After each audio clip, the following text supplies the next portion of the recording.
અંકલેશ્વરના શેંગપુર ગામમાં છેલ્લા 3 વર્ષથી આંગણવાડી જર્જરિત હાલતમાં હોવાથી બાળકોને કાયમી કેન્દ્રના બદલે અલગ અલગ સ્થળોએ ભણાવવામાં આવી રહ્યા છે. મંજૂરી મળ્યા બાદ પણ નવી આંગણવાડીનું નિર્માણ શરૂ ન થતાં ગામજનોએ તંત્ર પાસે તાત્કાલિક કાર્યવાહી કરવાની માંગ કરી છે. અંકલેશ્વર તાલુકાના શેંગપુર ગામમાં છેલ્લા 3 વર્ષથી આંગણવાડી કેન્દ્ર જર્જરિત હાલતમાં હોવાથી બાળકોએ ક્યારેક મંદિરમાં, ક્યારેક પૂજારીના ઘરમાં તો ક્યારેક કાર્યકર્તાના પોતાના ઘરમાં અભ્યાસ અને પોષણની સેવાઓ આપવામાં આવી રહી છે. આંગણવાડી કાર્યકર્તા શીતલબેનના જણાવ્યા મુજબ નવા કેન્દ્રની મંજૂરી મળ્યાના 1 થી 1.5 વર્ષ જેટલો સમય વીતી ગયો હોવા છતાં હજુ સુધી કોઈ કામગીરી શરૂ થઈ નથી. સ્થળ વારંવાર બદલાતા બાળકોની હાજરી પર પણ અસર પડી રહી છે.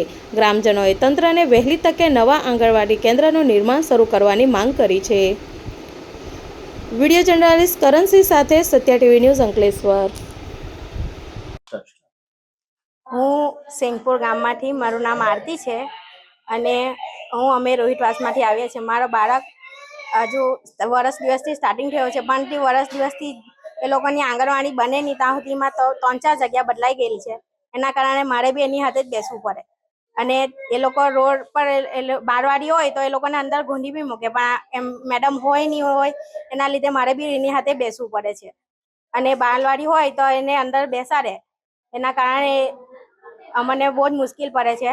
અને બેન મીટિંગમાં જાય ત્યારે એમને મધ્યાહન ભોજનવાળા મેડમ ઉપર રાંધે છે અને છોકરાઓને કોણ સાચવે?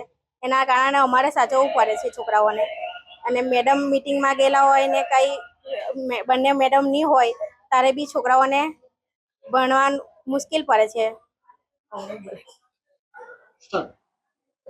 હું ગામ શેંગપુર આંગણવાડી કાર્યકર તરીકે ફરજ બજાવું છું અને મારી આંગણવાડી શેંગપુર 1માં બોલાય છે અને શેંગપુર 1 આંગણવાડી લગભગ 3 વર્ષથી જર્જરિતમાં છે.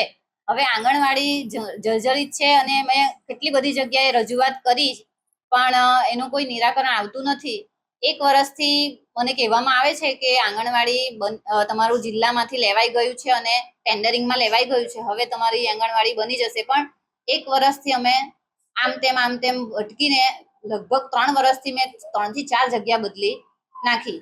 મંદિરના હોલમાં ચલાવી, એના મંદિરના હોલમાંથી પૂજારીના હોલમાં, બધી જગ્યાએ અલગ અલગ જગ્યાએ ચલાવી અને મારા પોતાના ખુદના ઘરમાં હું આંગણવાડી ચલાવું છું.